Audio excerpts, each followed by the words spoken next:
Hello everyone, welcome to success with Rai academy. NCERT की जो series आपकी चल रही है उसमें क्लास सेवेंथ में आज हम चैप्टर 4 को डिस्कस करेंगे। और इससे पहले के जितने भी क्लासेस आपको पढ़ाई गई हैं एनसीईआरटी की, आप वो प्लेलिस्ट में जाकर देख सकते हैं। तो आज का हमारा चैप्टर है, फोर्थ चैप्टर है मुगल साम्राज्य। यानी कि इस चैप्टर में हम ये डिस्कस करेंगे कि मुगल साम्राज्य, क्योंकि ये इंपॉर्टेंट इसलिए है क्योंकि आपको पता होगा कि 1526 में पानीपत की लड़ाई में जब बाबर ने इब्राहिम लोदी को हराकर ही मुगल वंश की स्थापना करी थी। इसलिए ये भारतीय इतिहास के दृष्टिकोण से बहुत महत्वपूर्ण है, 1526 और ये पानीपत की लड़ाई।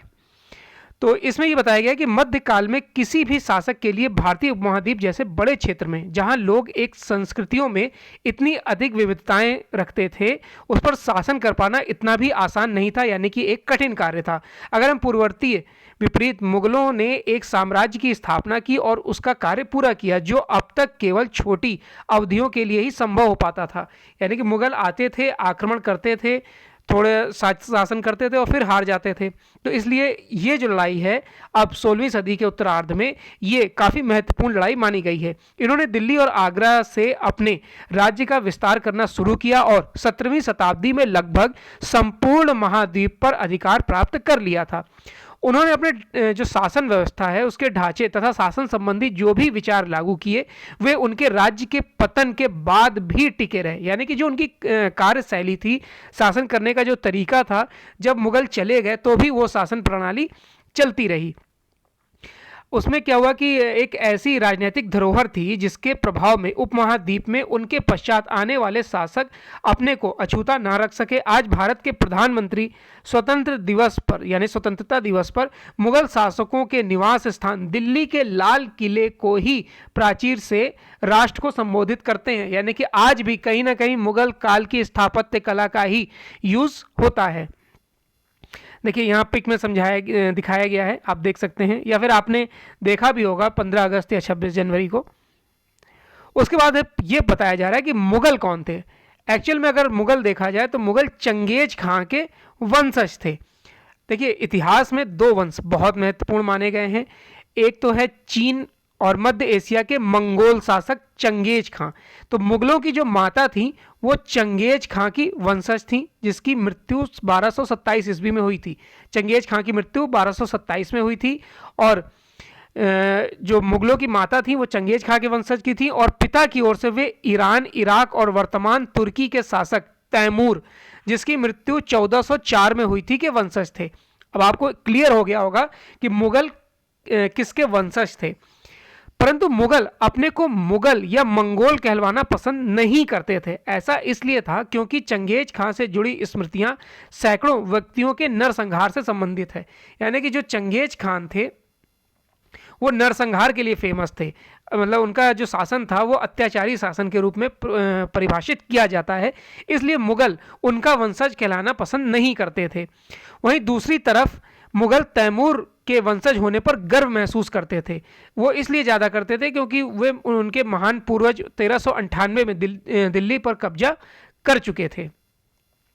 अब इसमें ये पिक के माध्यम से बताया गया है, आप देख सकते हैं। इस पिक में क्या है ये देख लीजिए कि तैमूर और उसके उत्तराधिकारी मुगल सम्राटों का एक लघु चित्र है ये, जिसमें तैमूर मध्य में है। दाहिनी ओर उसके जो पुत्र हैं मीरन शाह, जो प्रथम मुगल सम्राट बाबर का लकड़ दादा था। उसके बाद अबू सैद, बाबर के दादा। तैमूर की बाईं ओर मोहम्मद मिर्जा, बाबर के परदादा, और उमर शेख, बाबर के पिता।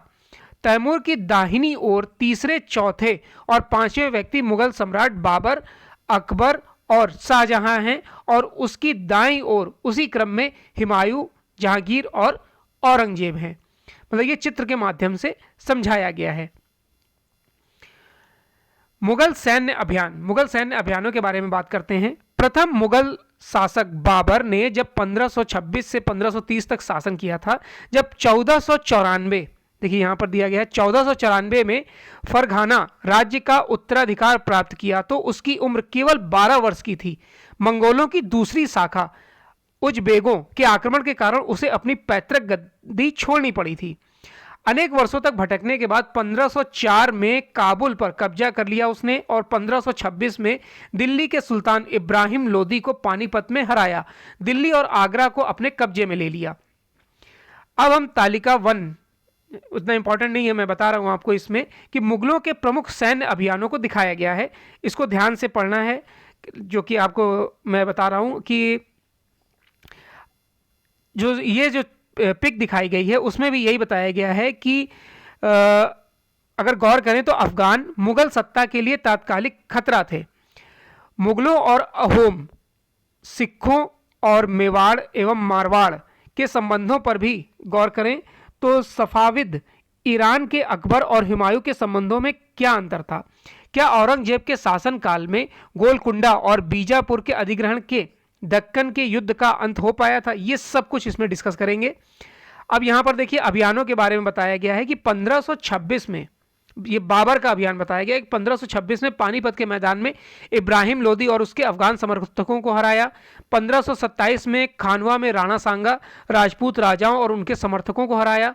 1528 में चंदेरी के राजपूतों को हराया और अपनी मृत्यु से पहले दिल्ली और आगरा में मुगल नियंत्रण स्थापित बाबर ने कर दिया था।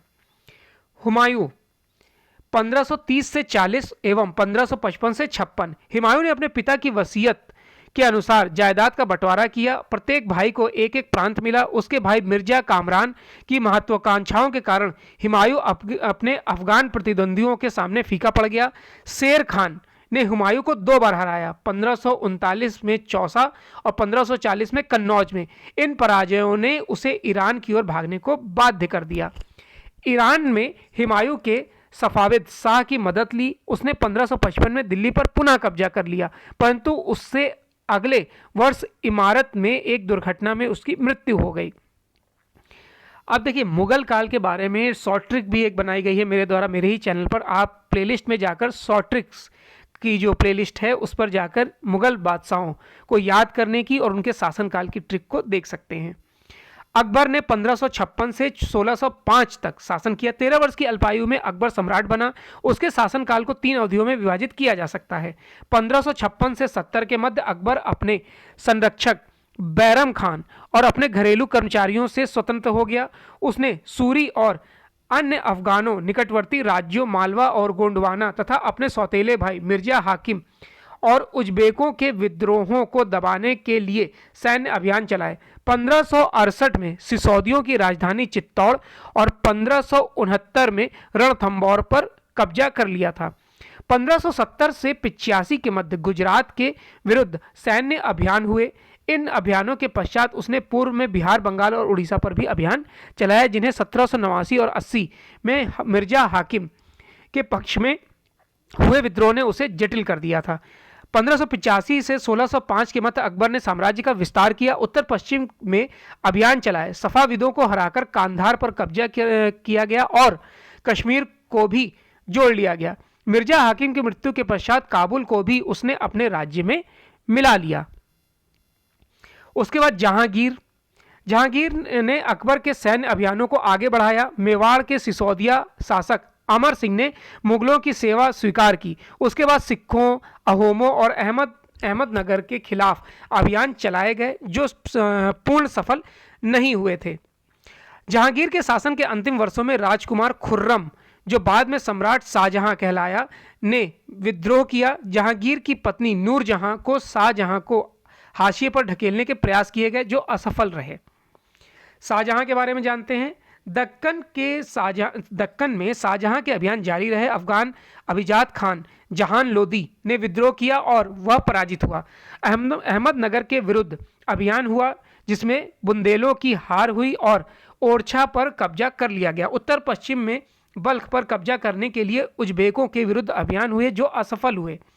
1657 से 58 में शाहजहां के पुत्रों के बीच उत्तराधिकार को लेकर झगड़ा हुआ। उसमें औरंगजेब की विजय हुई और दारा सिकोह समेत उसके तीनों भाइयों को मौत के घाट उतार दिया गया। शाहजहां को उसकी शेष जिंदगी के लिए आगरा में कैद कर दिया गया। औरंगजेब 1658 से 1707 ईस्वी तक। 1663 में उत्तर पूर्व में अहोमों की पराजय हुई, परंतु उन्होंने 1680 में पुनः विद्रोह कर दिया। उत्तर पश्चिम में यूसुफजई और सिखों के विरुद्ध अभियानों में अस्थायी सफलता मिली। मारवाड़ों के राठौर राजपूतों ने मुगलों के खिलाफ विद्रोह किया। इसका कारण था उनकी आंतरिक राजनीति और उत्तराधिकार के मामलों में मुगलों का हस्तक्षेप। मराठा सरदार शिवाजी के विरुद्ध मुगल अभियान प्रारंभ में सफल रहे, परंतु औरंगजेब ने शिवाजी का अपमान किया और शिवाजी आगरा स्थित मुगल कैदखाने से भाग निकले। अकबर के विद्रोह के पश्चात औरंगजेब ने दक्कन के शासकों के विरुद्ध सेनाएं भेजी। 1685 में बीजापुर और 1687 में गोलकुंडा के मुगलों ने अपने राज्य में उसे मिला लिया। अब यहाँ पर जो मैप दिया गया है उसको आप समझिएगा कि कहाँ पर चित्तौड़ था, कहाँ पर रणथंभौर। ये अकबर का शासन दिखाया गया है, तो ये आपको समझना जरूरी है, आप देख लीजिएगा इसे। उत्तराधिकार की मुगल परंपराएं। देखिए, मुगल ज्येष्ठाधिकार के नियमों पर विश्वास नहीं करते थे, जिसमें ज्येष्ठ पुत्र अपने पिता के राज्य का उत्तराधिकारी होता था। यही कारण था कि वहाँ मुगल काल में कई बार उत्तराधिकार को लेकर झगड़े हुए और युद्ध हुए। मुगलों के अन्य शासकों के साथ संबंध। अगर हम पाएंगे तो मुगलों के अन्य शासकों के विरुद्ध लगातार अभियान किए गए। उन्होंने उनकी सत्ता को स्वीकार करने से इनकार कर दिया। जब मुगल शक्तिशाली हो गए तो अन्य कई शासकों ने स्वेच्छा से उनकी सत्ता स्वीकार कर ली। राजपूत इसका एक अच्छा उदाहरण है। अनेकों ने मुगल घराने में अपनी पुत्रियों के विवाह करके उच्च पद प्राप्त किए, परंतु कईयों ने विरोध भी इसका किया था। सिसोदिया राजपूत लंबे समय तक मुगलों की सत्ता को स्वीकार करने से इनकार करते रहे, परंतु जब हारे तो मुगलों ने उनके साथ सम्माननीय व्यवहार किया और उनकी जागीरें वतन उन्हें वापस कर दिया। पराजित करने परंतु अपमानित न करने के लिए बीच सावधानी से बनाए गए संतुलन की वजह से मुगल भारत में अनेक शासकों और सरदारों पर अपना प्रभाव बढ़ा पाए। मनसबदार और जागीरदार। अब ये मनसबदार और जागीरदार क्या होते थे? जैसे जैसे साम्राज्य में विभिन्न क्षेत्र सम्मिलित होते गए, वैसे वैसे मुगलों ने तरह तरह के सामाजिक समूहों के सदस्यों को प्रशासन में नियुक्त करना आरंभ किया। शुरू शुरू में ज़्यादातर सरदार तुर्की थे, लेकिन अब एक छोटे समूह के साथ साथ उनके शासक वर्ग में ईरानियों, भारतीय मुसलमानों, अफगानों, राजपूतों, मराठों और अन्य समूहों को सम्मानित किया गया। मुगलों की सेवा में आने वाले नौकरशाह मनसबदार कहलाते थे। अब मनसबदार का प्रयोग ऐसे व्यक्तियों के लिए होता था जिन्हें कोई मनसब यानी कोई सरकारी हैसियत या पद दिया जाता था। यह मुगलों द्वारा चलाई गई श्रेणियों में विभाजित होते थे। पद एक जो पहला था वो पद, दूसरा था वेतन और तीसरा था सैन्य उत्तराधिकारी निर्धारित किए जाते थे। पद और वेतन का निर्धारण जात की संख्या पर निर्भर था। जात की संख्या जितनी अधिक होती थी, दरबार में अभिजात की प्रतिष्ठा उतनी ही बढ़ जाती थी और वेतन भी उनका उतना ही अधिक होता था। जो सैन्य उत्तरदायित्व था मनसबदारों को सौंपे जाते थे और उन्हीं के अनुसार उन्हें घुड़सवार रखने पड़ते थे। मनसबदार अपने सवारों को निरीक्षण के लिए ले जाया करते थे। अपने सैनिकों को, जो सैनिक थे उन्हें अपने घोड़ों को दगवाना पड़ता था, यानी दाग के माध्यम से उनकी पहचान की जाती थी। मनसबदार अपना वेतन राजस्व एकत्रित करने वाली भूमि के रूप में लेते थे, जिन्हें जागीर कहते थे, जो तकरीबन इक्ताओं के समान थी। परंतु मनसबदार मुक्तियों से भिन्न अपने जागीरों पर नहीं रहते थे और न ही उन पर प्रशासन करते थे। अकबर के शासनकाल में इन जागीरों का सावधानी पूर्वक आकलन किया जाता था ताकि इनका राजस्व मनसबदार के वेतन के तकरीबन बराबर रहे। जब्त और जमींदार। मुगलों की आमदनी का प्रमुख जो साधन था, जो किसान खेती करते थे, जो उपज होती थी उससे राजस्व वसूला जाता था। अधिकतर स्थानों पर किसान ग्रामीण कुलीनों यानी कि मुखिया या स्थानीय सरदारों के माध्यम से राजस्व देते थे। समस्त मध्यस्थों के लिए, चाहे वे स्थानीय ग्राम के मुखिया हों या फिर शक्तिशाली सरदार हों, मुगल एक ही शब्द जमींदार का प्रयोग करते थे। अकबर के राजस्व मंत्री टोडरमल ने 10 साल 1570 से 80 की कालावधि के लिए कृषि की पैदावार, कीमतों और कृषि भूमि का सावधानी पूर्वक सर्वेक्षण किया।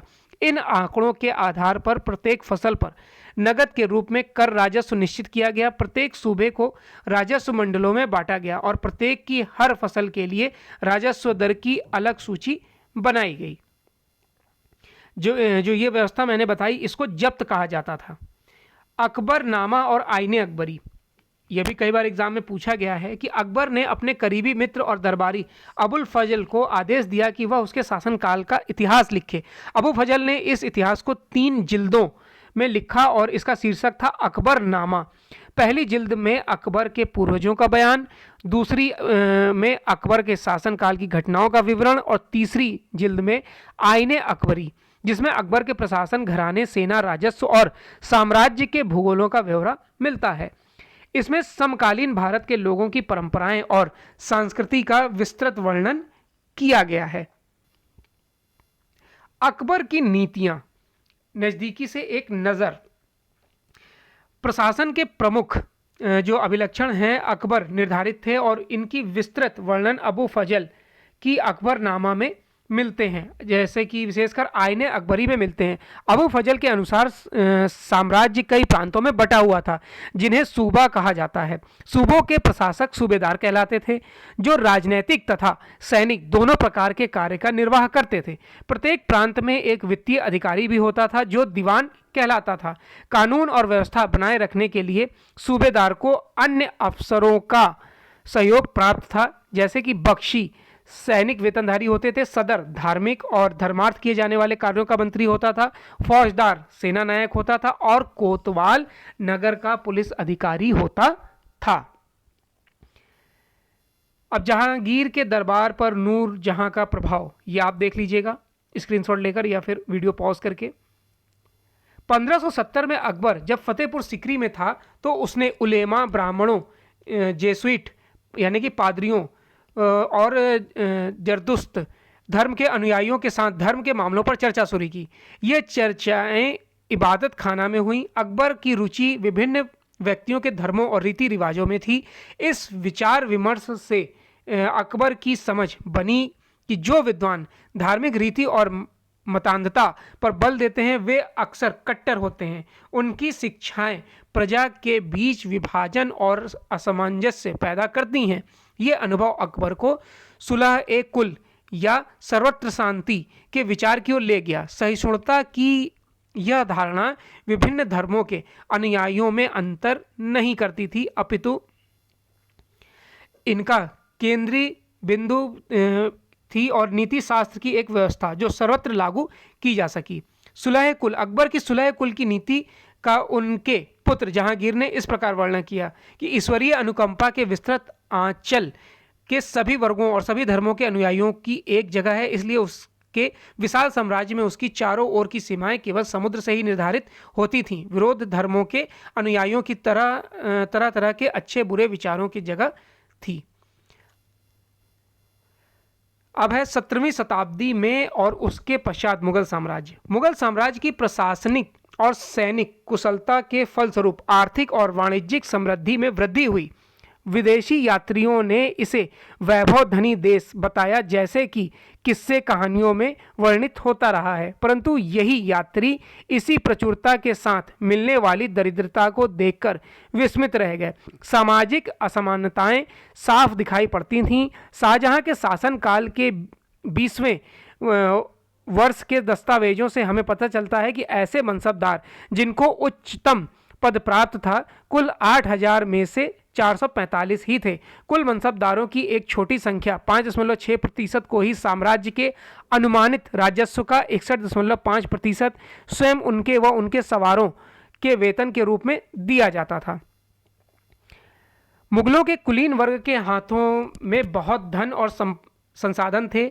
उनके कारण 17वीं सदी के अंतिम वर्षों में वे अत्यधिक शक्तिशाली भी हुए। जैसे जैसे मुगल सम्राट की सत्ता की ओर पतन की ओर बढ़ते गए, वैसे वैसे विभिन्न क्षेत्रों में सम्राट के सेवक स्वयं ही सत्ता के शक्तिशाली केंद्र बनने लगे। इनमें से कुछ ने एक नए वंश स्थापित किए और हैदराबाद एवं अवध जैसे प्रांतों में अपना नियंत्रण जमाया। अब ये राजा और रानियां, ये आप खुद देखिएगा, चाहे तो आप इसका स्क्रीनशॉट ले सकते हैं। उसके बाद ये क्वेश्चन दिए हैं, आप इसको देख सकते हैं, सॉल्व करिएगा। तो ये क्लास 7th की एनसीईआरटी थी, हिस्ट्री सब्जेक्ट की, और चैप्टर था 4। आई होप आपको वीडियो अच्छा लगा होगा। अगर वीडियो अच्छा लगा हो तो लाइक और शेयर कर दीजिएगा। वीडियो देखने के लिए धन्यवाद।